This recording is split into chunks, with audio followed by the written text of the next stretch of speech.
Hello and welcome to IndieViews and on our first ever video episode. My name is Connell Suter and I'm very excited to be your host for the show. On IndieViews, what we do is we speak to indies about their upcoming games or ongoing if in early access. Today, we're speaking to Elena Höge from Yaldi Games about their upcoming game, Wholesome Out and About. As you would guess from the name, it is a wholesome game from top to bottom. It is focused on plant identification, foraging, cooking, and even with the possibility of a little bit of gardening and decoration in there too, but we'll talk about that more in the episode. We go from everything from the original inspiration, their goal as Yaldi Games, what they want to do, all the way up to getting into the nitty-gritty of how these systems work, what they do, what they let the player achieve, and also how they can maybe help you a little bit in the real world. It's a really interesting interview. Elena is fantastic and it's such a cool game. I can't wait to see it come out, and I'm sure after listening you'll feel the same way. There's also some details about the Kickstarter that's ongoing or upcoming, and you can check that out in the episode, and we'll put a little link in the description so you can head on there after listening. But to get out of the way, and we'll get straight to talking about the game, let's go. I am here today with Elena Höge, founder, CEO, creative director of Yaldi Games. How's it going? I'm doing super well. It's a great day and it's close to, the weekend, so Yeah, it couldn't be better really. Awesome. it's always great. Go out into nature. That's exactly what I'm trying to do, and also try to do in my actual life. Well, perfect. Yeah, it ties in so well, I guess, with what we're here to talk about today, which is Wholesome Out and About, which is a foraging open world. I don't know if survival is maybe quite the right word for it, but certainly going that way. Yeah, absolutely. It's a life simulator, so that's the genre that we chose. Because it's very cozy, it's very calm, it's relaxing. It's really all about giving players that safe space and a connection to nature. So that's really what the game is about. Oh, amazing. That sounds so cool. So it's been made by you guys at Yaldi Games, who are based in Edinburgh in Scotland. So somewhere very close to me in my heart and my head. So could you give us a little bit of background on yourself and sort of what led to Yaldi Games? Absolutely.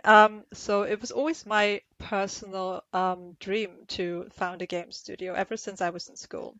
And I decided to go ahead with it right before the pandemic, which of course was great timing, but it did enable me to actually focus on what my game was about, which was foraging. I was spending a lot of time in Germany at that point because I couldn't get any flights back to the UK. So I was at my parents' foraging with them, and I decided to make this game about foraging. And the reason why I wanted to start a games company was always that I wanted to create games that ignite curiosity and enable real-world action and personal growth. So this was essentially the reason why I got started in Scotland, right after my university course was over. And the first person to actually join me on my team was my sister.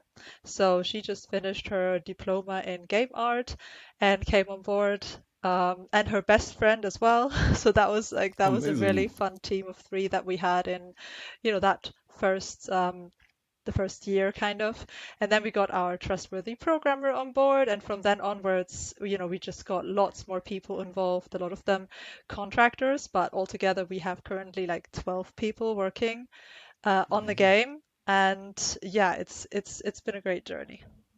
That's amazing. And wow, yeah, like to be such a strong team size so early is incredible as well. That's amazing. And I love you touched on it a little bit there, and it was something that really intrigued me was checking out the Yaldi Games website and very prominently the We Believe In section. And I was like, that's really cool. It's something that you do see occasionally. I'll see a dev talk about it, but usually it's much more game design purely philosophies. Yeah. It's kind of very mechanic driven. Whereas one thing I loved about yours was that you talked about, and you said there, about inspiring real life activities. And that was something you wanted to do. So why did you want that to be part of your game design? And do you think there's not enough of that in games?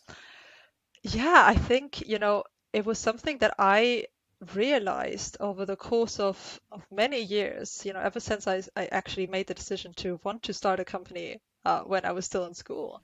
Because the thing is that there have been games where real life knowledge has been integrated, and I was inspired by those. So that was actually Assassin's Creed. So Assassin's Creed did, integration of historical facts so well that some people even, went to visit Venice or Florence and learned more about, what happened there. Um, Essentially over the time frame that Assassin's Creed played in that time. And I just realized that that's clearly possible because no one would ever call Assassin's Creed an educational game, right? So I was like, okay, there's something here. We can do this as long as we make sure that we integrate the real life knowledge into games that, based on their own genre and core loop are already fun. And so when I actually then started to learn foraging, I realized that if I integrate that information, so the real plants and the real recipes, that those are actually, I would say, actionable. So those Mm. are things that if I tell you about a recipe inside a game, you can actually do it in real life. You can go ahead and maybe if you don't find, wild strawberries, you can still find those in the supermarket and make the thing with it. So I felt like, inspiring real life activities came from that combination of having real knowledge, but then also, the actual easy to recreate activities. And so, yeah, it really plays into, the hobbies that people have and their routines and like what do they actually do and how can we integrate knowledge that they can then use as part of their, just normal daily lives. That's awesome. I really love that. And it's so funny. You're totally right. Because I was one of those Assassin's Creed 2 kids that Nice. kind of fell in love with Florence and these places and wanted to go visit them. And even when you see them in documentaries going, I've jumped off the top of that in Assassin's Mm, Creed.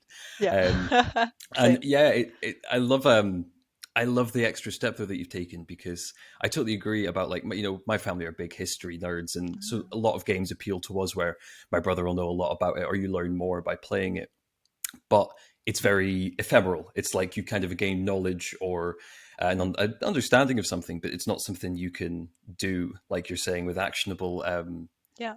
like a actionable mechanic. So that's super cool that it's a real thing you can actually do, and reminds me of I've got a friend who's recently playing Kayak VR on PSVR 2, Oh my and God. I'm a big kayaker in real life, and it's fun to be able to connect with somebody on this hobby, even though he's never done it in real life, but getting closer to that point just by playing it. So I think it's a Yeah, really noble goal. that's amazing. I need to check out that game. Definitely, and me too. This is it because I'm used to kayaking around Scottish coasts, whereas he's kayaking through Oh my the God. Arctic and stuff like this. So yeah, I definitely need to. Good.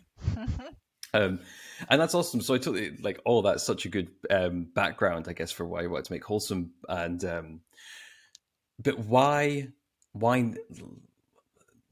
why this exact version of it? Like, a lot of people maybe would just see a foraging game and Mhm. just make it something very basic. Something like a phone game where you're kind of just looking through things, combining Mhm. things. Seems like you guys really want to make something that's a real full game, a game that for the casual player, but also the more regular gamer. Absolutely. I mean, honestly, I was inspired by many different games. So, for example, in Zelda Breath of the Wild, I was inspired by the open world and the fact that you do a lot of foraging. And there's a fun, small cooking mechanic in there, but, it was a really great game. And then I also played, Animal Crossing, and I saw how it's a lot of fun to create your character and, collect all of these awesome outfits and decorate your home. And then of course in Stardew Valley, you actually farm, you have that connection to the community and you build friendships or you romance characters. So it's Out and About is like a mixture of these games. So that's what I wanted to be. I wanted Awesome. to be this cozy community that you come to help, and essentially you are, healing people through nature. So you're going out there, you're exploring, you're venturing into nature, running free and then connecting to it, picking these plants, learning about them, and yeah, essentially cooking, having that nutritional element, that cooking experience, and all of that tying back into, you helping the community. So that's the goal of the game. That's awesome. Oh, it ties in. There's so much stuff I like doing. I'm a huge cooker. I wouldn't say chef because chefs get very angry, but I love cooking and love the ideas of foraging, even if I've never been brave enough to fully do it. So I'm really excited to play it. And I guess before we kind of jump into a deeper look at the mechanics of the game and what we're going to talk about, we should start off by saying that you're going to be launching a Kickstarter soon, which is really Yes. exciting. So kind of why did you guys want to use Kickstarter? And can you share any details about the kind of stuff you'll have on it? Absolutely. I mean, as you know, so far we've been funded through grants. I mean, we've won several awards and competitions that provided us with the funding that essentially enabled us to work on the game, experiment, learn, and get a lot done, right? But there's still a lot more to do. To add, to polish. And so, based on what we've seen with other games doing on Kickstarter, it seems to be the perfect platform to enable our fans to help us make the game a reality. It's, Kickstarter is very community driven, and so are we. Like right from the start, we continued involving our community, implementing their suggestions, and we want to keep doing that with Kickstarter because that will make the community feel like, they're essentially part of the development journey. They are making this a reality just as much as us. They are supporting us. And so, yeah, like I feel Kickstarter is a great fit. And honestly, we've so far delayed our campaign roughly 2 times now, but that's not because we're not ready. It's mostly actually because we want other funding, and through that we actually have the time that we can take to, polish and improve it more before we go live so that we can, you know, get the best possible version of the game out there to our fans and community. That's awesome. And like no doubt, I mean, it's not often that someone will be talking about involving the community, and if you look into the game, you already have, because the demo that's live, right, is the character customization, which from what I was reading was like a lot of that was just suggestions from the community and saying, hey, can we Yeah, do a bit of yeah, customization on the character too? That's so cool. absolutely. Yeah, honestly, like, if I had had a producer from the start, they would have been like, "What are you doing? Don't promise things to people." But I didn't have a producer, so it's great news for anyone, making suggestions. So I was always so hyped about their ideas. I was like, "Oh my God, yes, separating the fringe from the hair, this is genius." So we That's immediately did cool. it, and like I love our community because they have such great ideas. And a lot of times I feel like the ideal state for me would be to just ask them questions and then have the game design solve itself by Totally. taking in their own perspectives. So yeah, we added a lot to the customization, and I still feel like there's still things on our list that people were looking for, wishing for, and they're on the waiting list. We've got those documented, so we're gonna get to that at some point. But yeah, I hope that we can do the same thing with plants, especially, because we want to add more and more plants to the game. And yeah, we want to make those plants actually based on our community favorite plants and, their locations. Oh, that's very cool. I guess that ties us very well into the next question. We'll talk a little bit now about the foraging and the plant identification, which is super cool. It's super exciting. It's not something that ever like I've seen done properly ever in a game. Like in terms of it's always Yeah. like the ideas of plant identification, but you're never really doing it. It's more walking up and kind of just pressing a button, or you pick it up once and you can identify it. So what will these systems look like to the player in terms of how are they going to interact with them, and how will they work? Are they going to be roaming around, finding them? Oh yeah, absolutely. I mean, the first step is to allow the player to just go out anywhere, really. We'll have different biomes, and of course, the habitat of the plants and the mushrooms will be, like in reality. So that will be very realistic. Like we're not gonna put, sweet violets into a sunny meadow. They're not growing there in real life, so you won't be finding them in there in the game either. So yeah, you go out, you find these plants, and so if you find something for the very first time, you have to unlock the card pack to actually get access to identify this plant. And the reason why I designed the game with cards is actually because I was hoping that we can give the players like PDFs they can print of the That's cards. awesome. Yeah, and then like print them out like and use them in real life. Like I just really wanted something that could also be like a real thing. Like it's not about merch for me. It really is about like, Hmm. can we just put this as a PDF? Can we just have people print this? Can we put it in their hands? Can they go out and do foraging with it? Because if you're foraging in real life, you're always, carrying it with you like a book or your phone, or, sometimes, of course, if you already know things, you just take them, but then you double check at home, right? But I was thinking, cards are just really fun. Like a card pack doesn't weigh a lot, and you can, it's small, so you can just carry it around with you easily. And yeah, so I thought, that's really fun. I want to go with that. That's awesome. I love the idea of that. And I think that's so cool being able to carry it in real life and especially like so directly taking the experience from the game out of it, especially with foraging, right? Which is like, I could be an anxious person. And when you hear people talking about mushroom picking, it's terrifying. And without ever being able to do these things firsthand with someone with knowledge, it's hard to get that first experience of it. So being able to do it in a Absolutely. game and directly take these cards out that you're now used to as well is such a cool, Absolutely. I yeah. mean, what I've seen from, people commenting and following, big influencers who are foraging, from what I've seen is that a lot of people just really want to get into foraging and start, but they're afraid, they're a bit, scared of it, and they're asking for, what resources should we use, what books should we read, and there are a lot of really good books. But there's always something like, okay, this book doesn't have images, or maybe sometimes they don't have image for a plant. Maybe they have black and white drawings.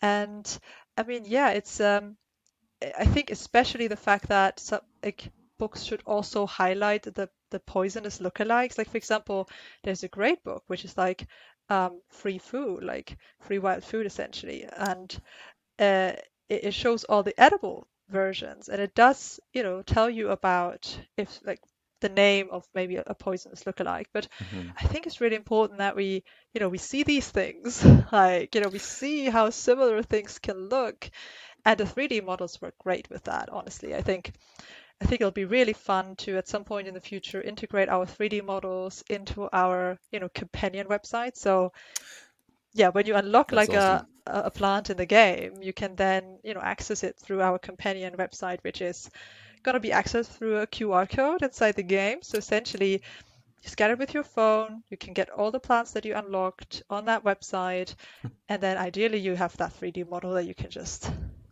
look at. And, it's a low poly model. We can't display a certain level of detail, like Queen Anne's lace, the tiny hairs on the stem. It's not gonna be there, but we're gonna write it. It's right there in the identifiers. It's not gonna be in the model. Yeah, but hey, Awesome. it's better than maybe no picture at all. Definitely. It's so funny. Everything you said there is exactly the problems that I have with my foraging books. That I've got the Scottish Bountiful Harvest, what it's called. And these are the exact problems with them. It's drawings of it. And I'm like, I think if I saw this in person, I wouldn't be able to correlate. And yeah, the few times that I was in any capacity foraging with my dad, he does not know how to forage. He likes to think he does. And it was a lot of cases of eating a leaf of something that he said was edible and very quickly realizing that was not Oh edible no. and there's a reason that you shouldn't eat that. So having that a companion app sounds amazing. I also love the idea of having someone out foraging, perhaps with people that don't play the game, and them being, oh, guys, can someone come and see what this plant is? I've not unlocked it yet. And they're like, what are you talking about? That's That's nice. awesome. Yeah. Oh my gosh, that would be so amazing to see people, come together, and they don't even need to forage, right? I think it's the great thing about the Mm. game is that it makes you aware of plants, and there's this term called plant blindness, and it's a cognitive bias. It just makes you ignore plants. It kind of like makes you just think in categories of like, oh, this is green stuff, this is weed, these are flowers. And yeah, it's really sad because once you learn about a plant, it's like you see it. Suddenly it's there and it has its own unique name and you know it and you recognize it. And so wherever you go and you see it, it's like it feels a bit cheesy, but it's like greeting a friend. It's like, oh, hey there. I mean, 100%. My tattoo, my only tattoo is of bog myrtle because that was the Ah, first plant that my dad told me how to identify. And totally for amazing. me, it's that thing of you see it or you smell it and you go like instantly you know what it is. Yeah. And totally, it's like even in a negative sense. Like I remember at primary school being told never to touch foxgloves because they'll kill you, and Mm. still to this day being somewhat scared of foxgloves. But Yeah. even just knowing that name and being able to like have that tiny bit of insight, it does make Yeah. you wonder so much more about it. So that's so Absolutely. cool. Yeah. I love that. And so I guess as part of that, you're saying are all the identifiable plants going to be forageable too, or is there going to be some that are not edible? Oh, of course. I mean, the golden rule that we follow is that when we add a new plant, we also want to add all of, or, the most important lookalike slash That's awesome. poisonous plants. And we want the card packs to connect those two. So if we have a card pack with wild garlic, that card pack will also contain the lily of the valley, the autumn crocus, and the lords and ladies. Because otherwise, it wouldn't make sense. We want to spawn these plants all together. So every spawner that contains a wild garlic will also contain all of the lookalikes. Because, we want to create that in the moment. We want you to, actively compare these plants and find them in the same places because that is how, you might end up finding wild garlic. Maybe there's a, Totally. a leaf of the lily of the valley mixed in there, and that's just something anyone would want to avoid. So it's it really is, and I think, foraging is because it is, so dangerous in a way, we have done a lot of, safety measures around the game, the whole mechanics, the sorting that you go through after foraging something. You will never end up with having a poisonous or non-edible item in your inventory, like in your cooking inventory. That's just not going to happen. So yeah, you actually at that point, you can't use the poisonous items at all. So they are, they're just there to, well, kind of inform you. And maybe there are some things that, maybe you could craft with in the future. We're not doing that right now at the beginning, but um, yeah, I think it's just that's what we have to do. We have to be responsible here and teach properly. Totally. That's so cool. Yeah, no, I really love that because I think it's like, especially with like forage and stuff, when you hear people talk about it, it's often talked about in the very positive and the negative, at least in the very cursory top level stuff that I've looked into, it isn't taught as much. Like with mushrooms, they tell you the negative things to watch out for. With plants, I Yeah. guess it's harder to put categories on that compared maybe to mushrooms, but that's awesome. Yeah, like it's important, right? Like I really love, Black Forager's videos, and like in the end she always says, happy snacking, don't die. And she says it's so friendly, but it is a reality. So yes, Totally. please don't die. Like, please. Oh, that's awesome. Well, this is it. I guess they won't because it really does sound like it's actually like genuinely like it can train you to do these things, which is like transformative. That's Oh so yeah. awesome. It's actually really fun because, we've got, biologist and our foraging expert, and I told her about that new approach that we have with actually, the cards showing the seasonal identifiers. So the models will change for each season, and of course, therefore, the identifiers change. So if you find wild garlic in spring, it's just the leaves. So we have, I think, yeah, there's just one identifier for that. And then if you find it in summer, you've got the flowers. So there is two identifiers for that. And so we're actually describing these identifiers, and it was really lovely because, our foraging expert, she essentially remarked that that is a really valuable resource actually for people because no other, like the books don't actually do this Totally. season-based identification and showing the different models. And yeah, that was great, honestly, because I felt like, games, games essentially, I mean, our game might cost something around like £25, right? So if people can also get this value that they can't find in books, which would also maybe cost around that, Hmm. price, then it's like, yeah, I just feel a lot better. No doubt, and the fact that you're like, obviously with games you're still this layer removed, but the fact that you're interacting with it and that you're Yeah, engaging in it is so different to just reading it. It immediately makes that feel less theoretical and more yeah. actionable. Yeah, that's so cool. Yeah, no, absolutely. I think some people said that, they don't retain well through reading. And yeah, I think, it's great to, inside a game, it's a safe digital environment, If you make mistakes there, there's no problem, no harm done. Totally.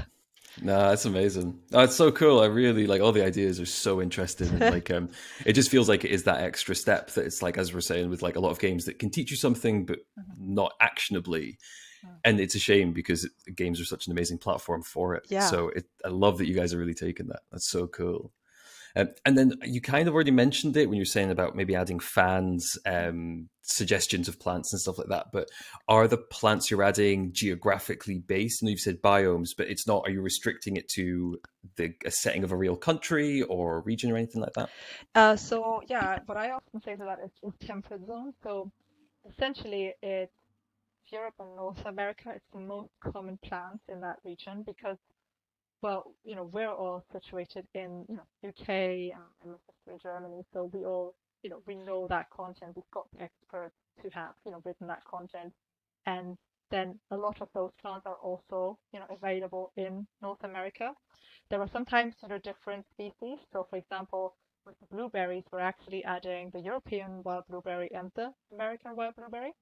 Um, but yeah, we want to cover both of these regions, and then we want to go on and add more and more the American content because we have a big catalog of the UK and the European one, and we want to grow the American one. So that means that in the future we'll add um, essentially like Mediterranean plants and Awesome. more seaweeds actually. And yeah, so we're gonna have a look at where our audience is sitting, where our fans are sitting, our players, and then just involve them in the process of, okay, hey, we want to add a new plan, like, let's do a voting system or something. Like, I think there can be a lot done by just going with what our players want. That's awesome. Oh, that sounds really exciting. It's super cool because it reminds me of. It's not in any way the same game. It's a game Yeah. called Wingspan, which you might have heard of. It's a board Oh. game and Oh there's a video game yeah. version of it, and it is fascinating, especially the video game version. They made an amazing port to video game, and what they did was added bird noises for every single bird that is recorded from the real animal. Oh my God. And when I'm from the country, and when I go home now and visit my family, I'll be walking through the woods and can hear birds that I can identify from playing them in Wingspan, Oh and my because gosh. they've expanded to include more and more regions and things like this. So I do think that like that's such a. I love the idea of expanding as well, and not just Yeah. like because it's easy with foraging, right? You could imagine someone going, "Well, we set it where we live, so it's just going Hmm. to be what we're used to." So Yeah. I love expanding that to include it, and great to include players because totally such interesting plants the world over, and I'm sure someone will suggest something that you've never Absolutely. heard of. Yeah, they'll all have their favorite plant, right? So, I would love to have everyone's favorite plant in the game at some point. That's awesome.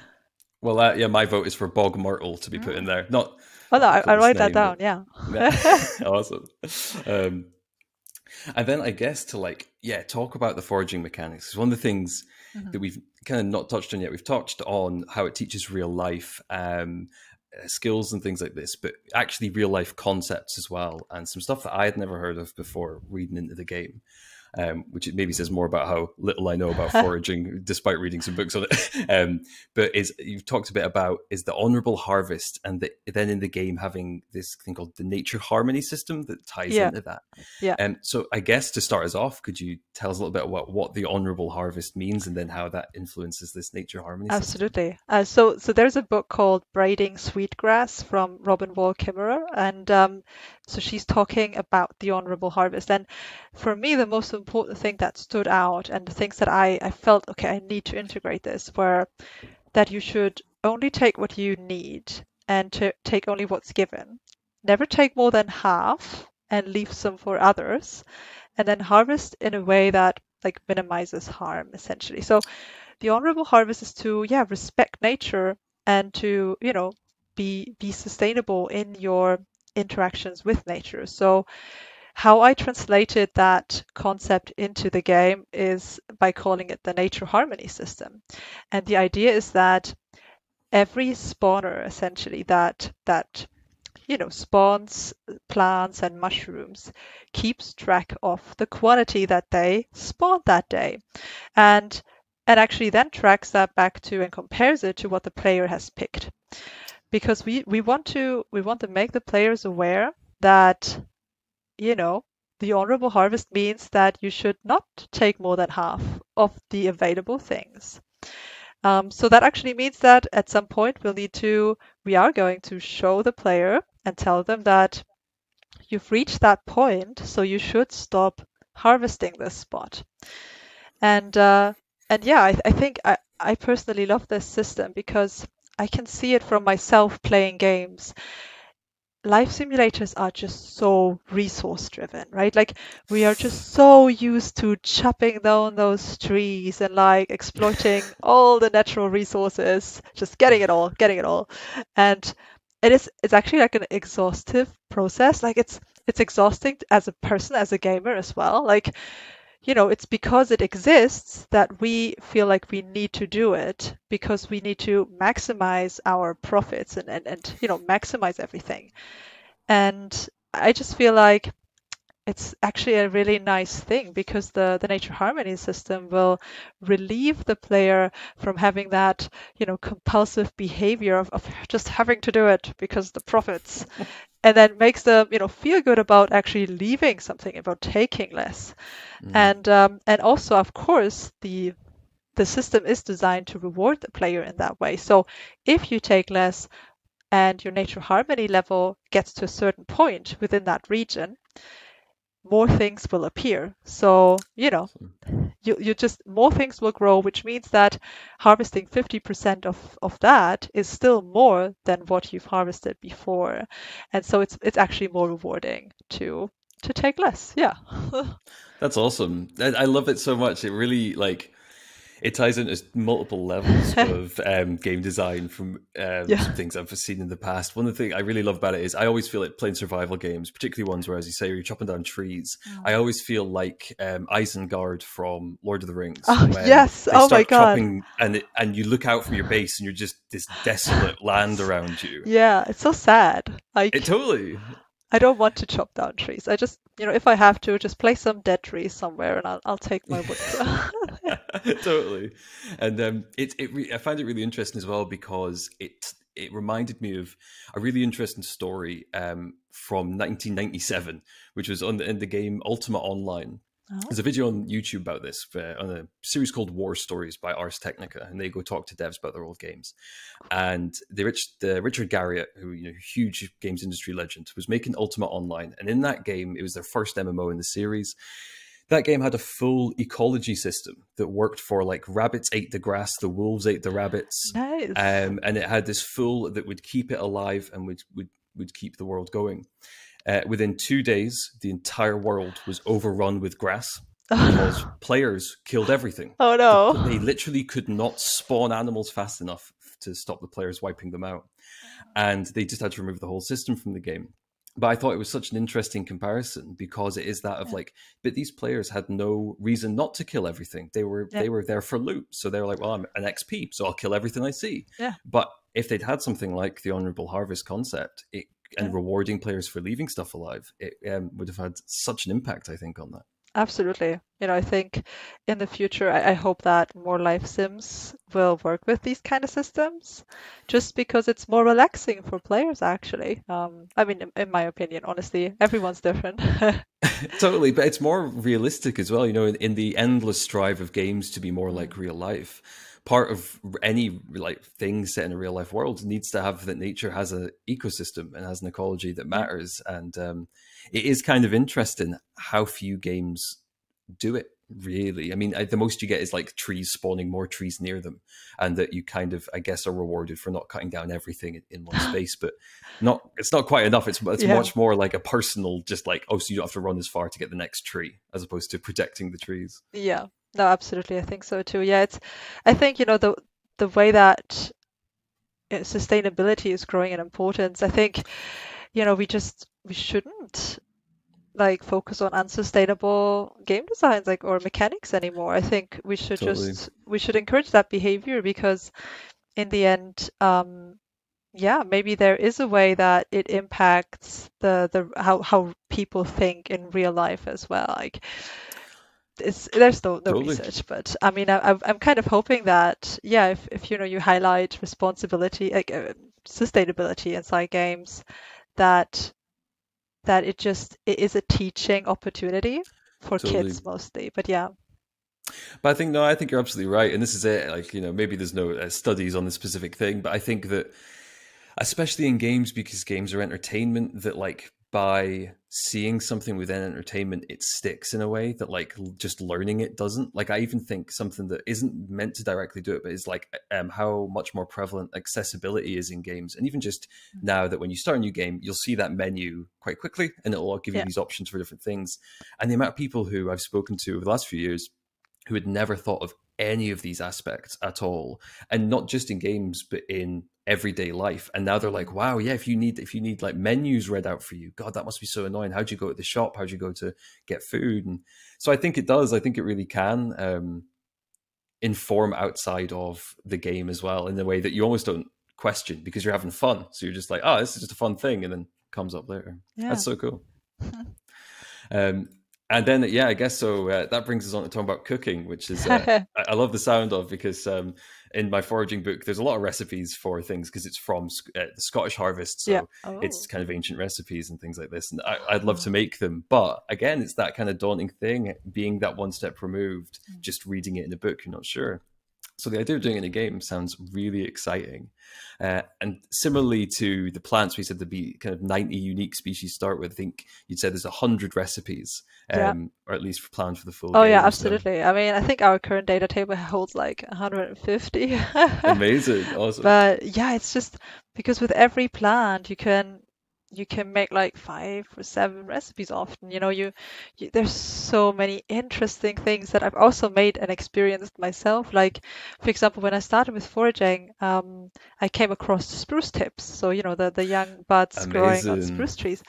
I made like a jam with that, so like a jelly, and Wow. then a honey and a syrup actually, which my mom loved for salads, and then also a cordial. And yeah, that was so much fun. Like This is it amazing. was great. So there's just so many creative things you can do, and I am just honestly sometimes so surprised by them. Like, making your own lip balm. Like what? I That's use this amazing. all the time. I want to know how to do this. Yes, and like there's a lot of cool stuff. So we try to include all the really exciting recipes, the really delicious recipes, and then yeah, it grows to a certain size. No doubt. That's awesome. I love that as well. And it's actually not something I'd even um, thought of talking about. And I don't really want to sound like an old man shouting about the youth, which kind of includes myself anyway.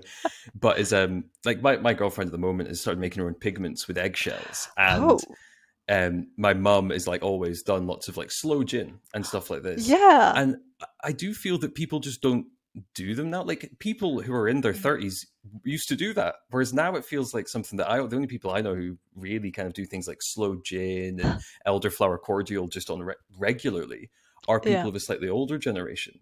So I love the idea that this could actually hopefully like reignite a bit of that in younger people, because I think when people get into it, they realize how exciting and it's free, and we need Yes. that in the UK. So That's true too, but yeah, it is. It's fascinating and it's delicious. I think that's a combination of these two things because, there's really delicious things you can make, and also, when you dive down into like the herbalism and, what you can use things for. Like I've made so many tinctures. Like, I think meadowsweet was particularly a hit with my family because they got lots of headaches, right? So take a bit of meadowsweet, and that actually relieved the pain like before the migraines start. wow, And then, ripwort plantain. I love that because like if you have like a sore throat coming on, you can just essentially drink that or gargle it, and it's amazing. And I'm just such a big fan of these things because they're, completely chemical free. They're all natural, and they're right there at your doorstep. It's like we have like all the meadow is full of like ripwort plantain. It's literally you could just make tons of things and you wouldn't even take half of it. It's Totally. so I'm actually currently making a ripwort plantain oil that I want to turn into a salve that I can, I don't know, use for any kind of, irritated skin or bug bites or cuts or something. Oh, amazing. That's so cool. And yeah, no, like totally. It's funny. I think that for whatever reason in the 2000s there was a huge backlash against homeopathy, which then ended up with everyone discounting anything that wasn't like very technical sounding things. Yeah, And yeah, like I totally agree. The amount of stuff, even reading these foraging books, reading about like burdock root and how a lot of these things used to be used to treat eczema, and you forget that you're like, oh yeah, people have always had that. It's not like some new thing that you have to develop these yeah, incredibly complex yeah, like all the things the to chemical treat. salves. Yeah. Yeah, exactly. Um, Absolutely. and No, I think I that's so think it's cool.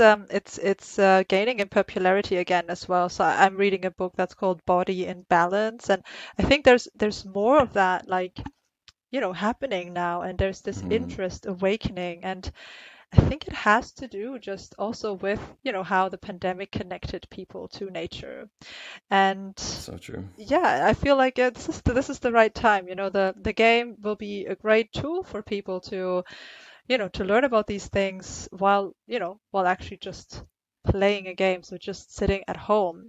But I'm hoping that actually the exploration, like these beautiful nature visuals, the lots of green, all the plants, the plant names, I hope that that can actually also have impact on well-being and mental health in players, even just on the digital level. Mhm. But then, of course, we want them to actually maybe go for a walk and recreate a recipe. So yeah, That's awesome. It is funny. I love the mental health like aspects of it as well. It's not something I'd really considered coming into it, but I find nature incredibly like helpful for us when you need to get away from it. You know, as I say, I'm from the country, so it yeah, feels like that's the natural point to be at, and you have to return to that at some point. So that's super cool. absolutely. I think it's so. I- I've come to realize though that it's so much of a privilege to have nature around you, because there are so many people that live in neighborhoods that don't have access to nature-rich spaces. And I read really interesting articles that also said that ethical minorities live, you know, in neighborhoods that have less access to nature and less nature-rich spaces. And I'm just feeling like that's just terrible. I think nature should be accessible to everyone because of how good it is for our mental health. And I'd love to, when the game is released, do a study to actually measure maybe, relaxation and, the impact on stress or yeah, the positive well-being benefits of the nature exploration within the game. So I'd love to do that. Like, I'd really That's look forward to awesome. that. Oh, I hope so. Totally. And yeah, I'm a huge believer in that. I used to work in VR a lot. We used to do QA testing on VR games, and some of the effects that that can give you when they were very early. Then they were Mhm. people doing. They were almost like tech demos. So you imagine it's a nature space, but you can't really move around. But even in those, it's insane. And I've seen Mhm. studies on those that they were testing on people. I think in care homes that kind of were fairly immobile and couldn't do much, and they would be wearing these headsets in a nature view and even using Google Maps and stuff. And it was like crazy the effects it was having on them. And, you know, people Oh, did feel that they were outside. So, no, oh, totally. that's so sweet. Yeah. No, it's awesome. And then I guess I need to ask about the cooking before we move on is, are you planning on a cookbook? Because with the cards, you know, cookbook's a natural integration. Oh, oh man. I mean, of course, we have, inside the game, we'll have all of these recipes in a nice cooking menu. And you can also unlock recipes, using the curiosity points that you gain through all the different activities in the game. But yeah, I mean, a real life cookbook, oh my God, that would be so cool. Like in the future, I'd love Sick. to. I'd love to do that, honestly. That would be a lot of fun. Like like ideally actually working with our audience, with the community, having a maybe idea like a cookbook where well, I mean, of course we can't have too many recipes, but if there's like maybe if it's like a 60 recipes, and actually take some of those recipes from our community and give them like a place to, also shine and like have their, their stuff there. So yeah, that would be cool. That's awesome, and no doubt, I love like it's such a funny thing with games communities, right? Because when people talk about games, I think people immediately and very understandably jump to the quite typical over the top reaction from very upset people about something that doesn't matter. Yeah, And that is a lot of games players, and it's unfortunate because you cannot deny that exists, and where that yeah, leads to misogyny and horrific hate for people. But something like foraging, and generally, like it's like when you look at the Animal Crossing community, no one yeah. is angry in the Animal Crossing community. No, they're all Well, so maybe it, sweet. yeah, exactly. Yeah. Maybe that one guy that's got the villager they want, but other than that, yeah.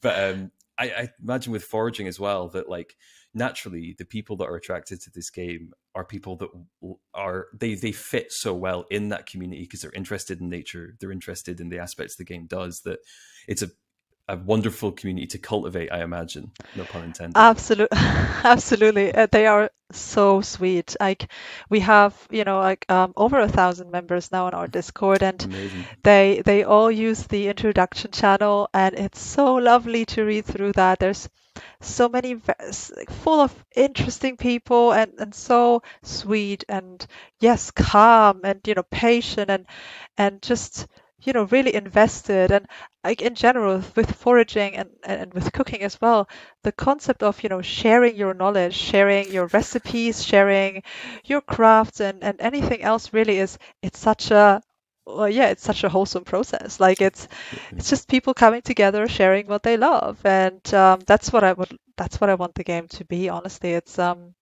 just a place for people to share and talk about their passions. And I can already see how that community is just, it's giving me so much energy as well. Like the positive comments on TikTok, those are always the highlight of my day. I have to go through so many emails and like boring documents, but when I get to actually read through some positive TikTok comments, that's the best. No doubt. And you know that it was when we were setting up the interview initially, and I said to my girlfriend, "Oh, have you seen this game?" She was like, "Oh, I'm sure I have seen that game." And then she realized she had seen you guys on TikTok and was like, "Oh yeah, it's this game, right?" And I was like, "Wow, yeah, totally." I'm not on TikTok. I'm Mm. again old man, but that's amazing. No, and yeah, like an incredible place, and no doubt the game is such a like lovely game to look at. And again, there's something about TikTok seems to really like lovely games, like cozy games, like you were saying. Yes, it's true. So what a perfect fit. That's awesome. Yeah, absolutely. Oh, I love it. And then I guess so with the Kickstarter, you'd said about there's some stretch goals in it, and some of these are to do with like gardening and decorating, Yes. which both sound really cool, like a natural Yeah. fit for the game. Absolutely. And I read into what you guys were talking about, and again, I love this, like taking real life concepts, is you talked about permaculture Yeah. with regards to gardening. So I guess like not to again just ask you to describe like real life concepts as opposed to the game, but could you give us a little bit of detail on what you mean by permaculture there and kind of what your vision would be for the gardening systems? Absolutely. I think, permaculture is quite a big and complex topic, but what we want to take from permaculture is the idea of companion planting and the concept of food forests. So essentially, we want people to incorporate some of the wild plants that they found into their gardens for the benefits that they bring, and we want to inform them about it. So I'm quite excited, to be able to integrate all of that knowledge. Like, okay, so which plants should you grow with which plant so that both of them, essentially yield the best possible harvest. And it's so interesting, like focusing on that symbiotic relationship between plants, and it's fascinating. So I really want to highlight that. I also want to just generally get away from all this monoculture farming. So because that's what life sims and farming games are of these Mm. days. It's like, use your hoe to dig, like to create a giant field, fell all the trees in your way, and then just grow a lot of the same vegetables, the same fruits. And what we want to do is to actually just have things on a smaller scale, and then teach people about just growing as much as you need, and then as maybe the town needs. And yeah, sustainable gardening. So just really thinking about water usage and composting. And actually, we're going to have no dig gardening instead of, using the hoe as a tool. So we want to have all these creative shapes of planters so that visually the gardening looks also completely different from any other game, because it's not going to be this, square field of plants. It's just going to have all of these round shapes, because permaculture has all these, half circles, circles, triangle shapes that you can arrange. It's so creative, and it's also really good for, water storage. And so yeah, like I'm really excited about implementing that, but we had to make it a stretch goal so that we can, so that we can get the basic game done first, and then if we raise that money, we can actually, focus those resources on that.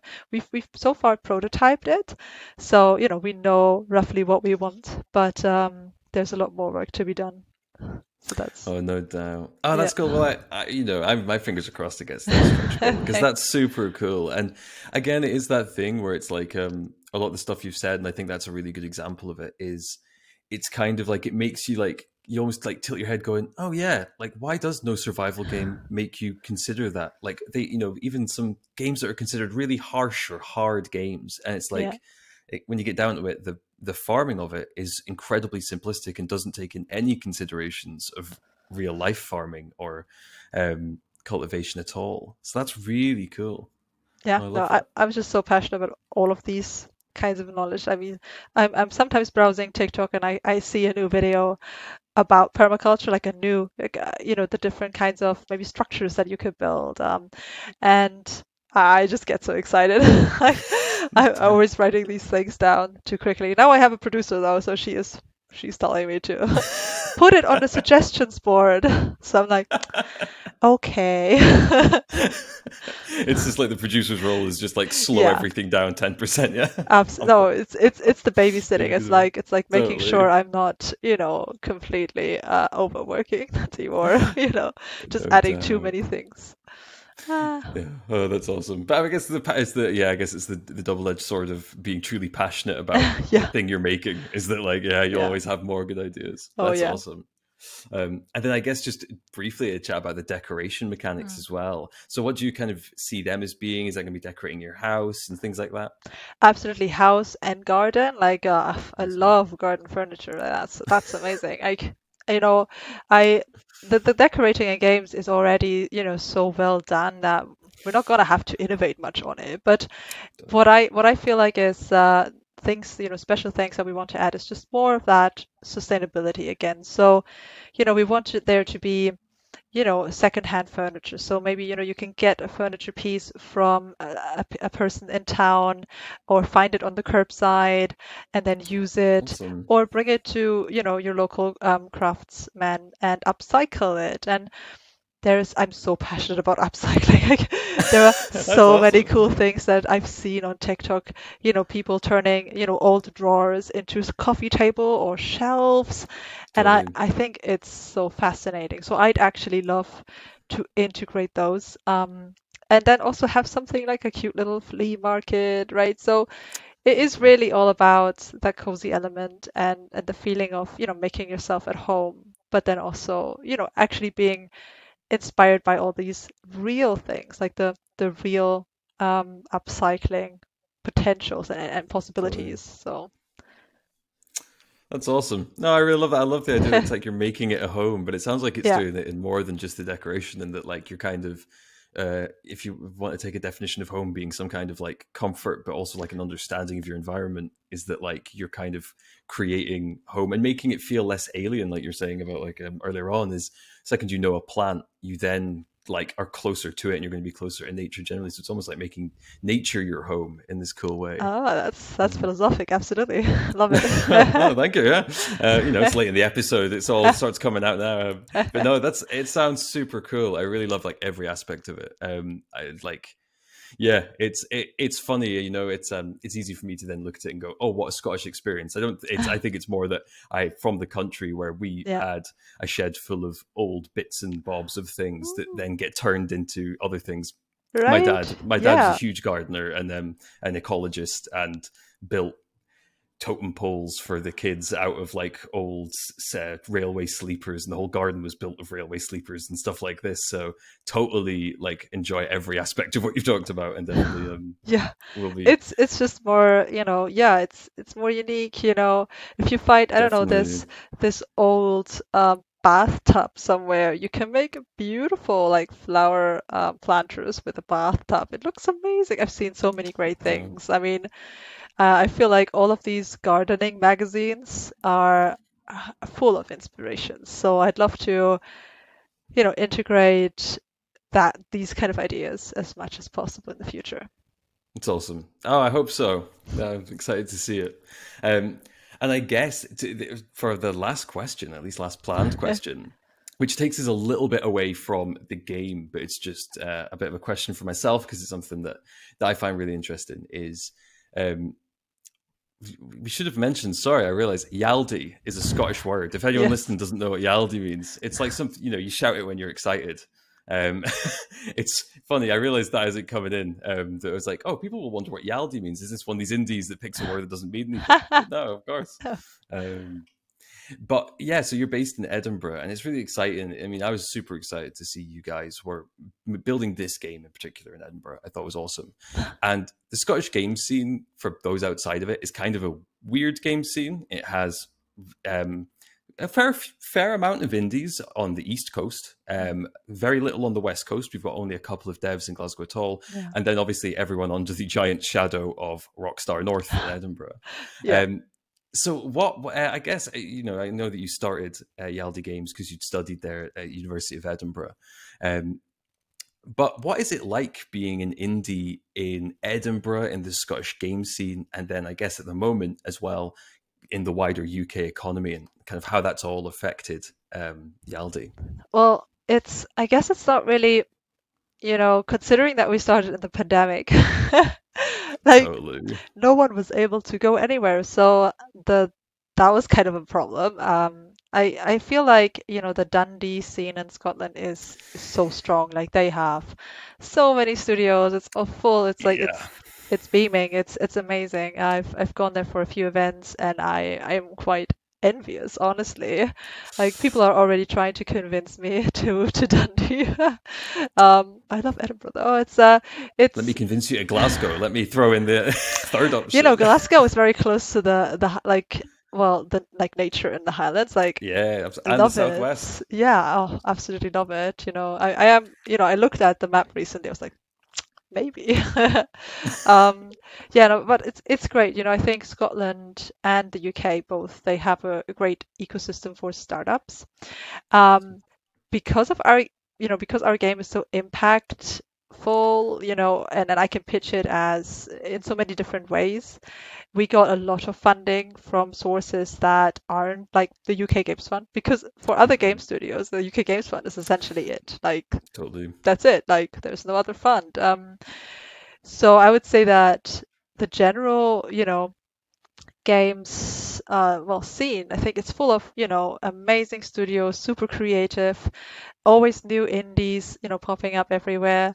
But I think that there needs to be more, financial support from the government. I think we're going to start to see that. The UK Games Fund is releasing a larger, funding program soon. Awesome. So I hope that, that will make the sector thrive even more. But no, it's lovely. The Scottish game devs are so sweet. It's so friendly. It's a great community. I know lots of them, and no, I thoroughly enjoy it. I love Scotland. It's a beautiful place, and it's great to be there and to be located there.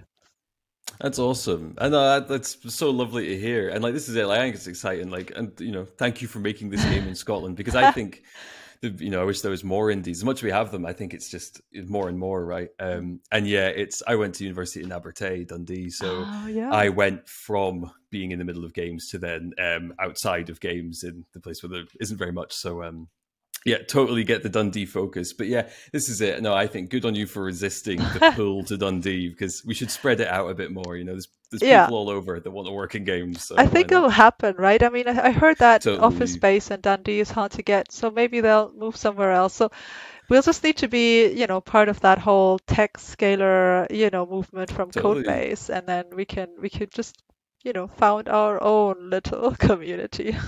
Yeah, fingers crossed. No, awesome.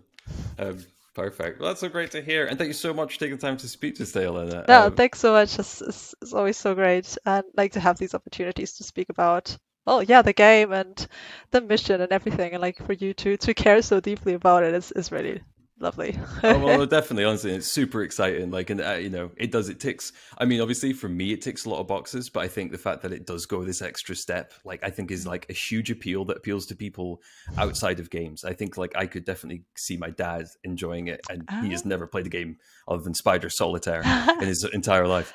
So that's super cool. And I guess, like, so the Kickstarter's coming out soon, and release any kind of projected idea, or is it just TBC at the moment? I mean, I would say it's a bit TBC. It's the thing is that we'll have to see how the Kickstarter goes. Totally.